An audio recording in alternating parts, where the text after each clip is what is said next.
नमस्कार, मी आदित्य बाळासाहेब साबळे, शरदचंद्रजी पवार, कृषी महाविद्यालय बारामती, चतुर्थ वर्षातील विद्यार्थी रावे या प्रोग्रॅम अंतर्गत कुतुळवाडी या गावामध्ये आलेलो आहोत. तर आज आपण कुतुळवाडी या गावातील एका यशस्वी दूध उत्पादक शेतकऱ्याशी संवाद साधणार आहोत. चला तर आपण त्यांच्याशी संवाद साधूया.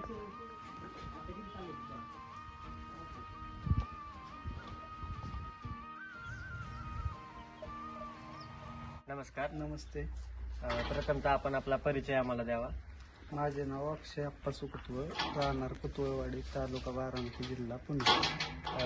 या व्यवसायाची आपण सुरुवात प्रथमतः कधी केली? 1998 साली 1-2 गायीपासून सुरुवात झालेली.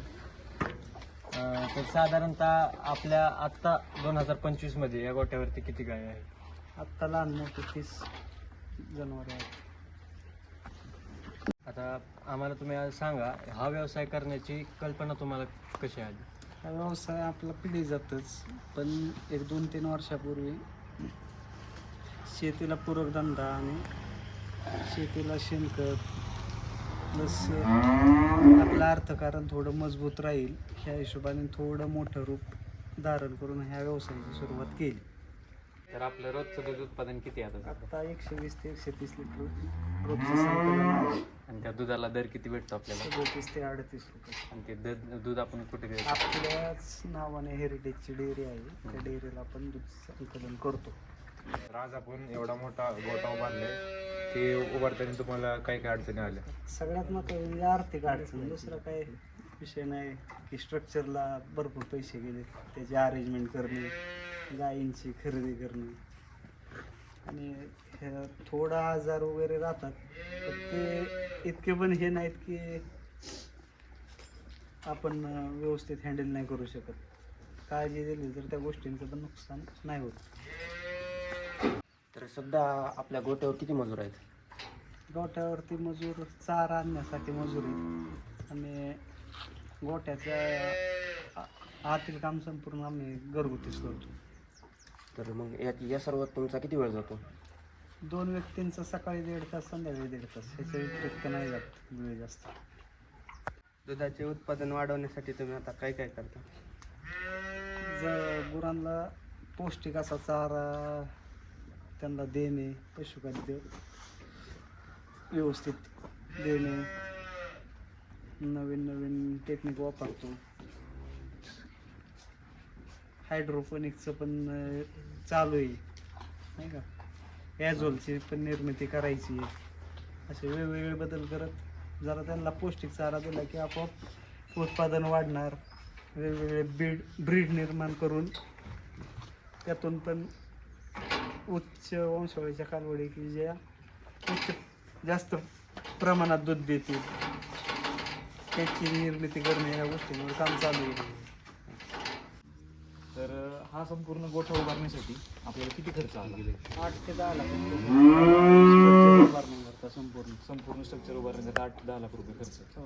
व आपल्याला ह्या गोठ्यासाठी काही अनुदान शासनाकडून नाही भेटलं होतं का? नाही घेतलं.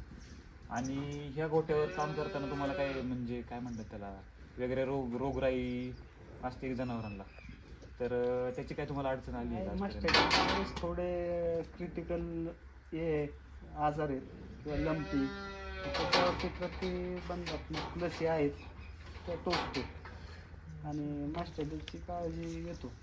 आजपर्यंत आपल्या कुठल्या गायांना मस्टडीज वगैरे काही झालं नाही आणि लंपीचा पण आजार नाही? चालता, पण तो नॉर्मलचा कवर झाला लगेच, आपलं लक्ष असतं त्यामुळे काय अडचण येत नाही. तर संपूर्ण गायींची आपल्याला धार काढावी लागते, तर आपण हँड मिल्किंग करता का आपण मशीनचा वापर करता धार मशीनच्या काढायला? साहाय्याने. मशीनच्या साहाय्याने. तरी मशीनच्या साहाय्याने आपल्याला दिवसात किती वेळ जातो 2 टाईमची धार काढायला? 2 टायमिंगला, एका टायमिंगला जातो 1 पाऊण तास, पाऊण तास. 2 टाईमचे पाऊण तास, 1.5 तास वेळ जातो. तर आज बरेचसे युवक डेअरी फार्मिंग ह्या क्षेत्रात उतरत आहेत. तर बऱ्याचशा युवकांना आपण काय सल्ला द्याल की बाबा कसा आपला धंदा प्रॉफिटमध्ये राहिला पाहिजे, काय नुकसान नाही झालं पाहिजे, कुठली काळजी आपण घेतली पाहिजे, याचा आपण काय सल्ला द्याल?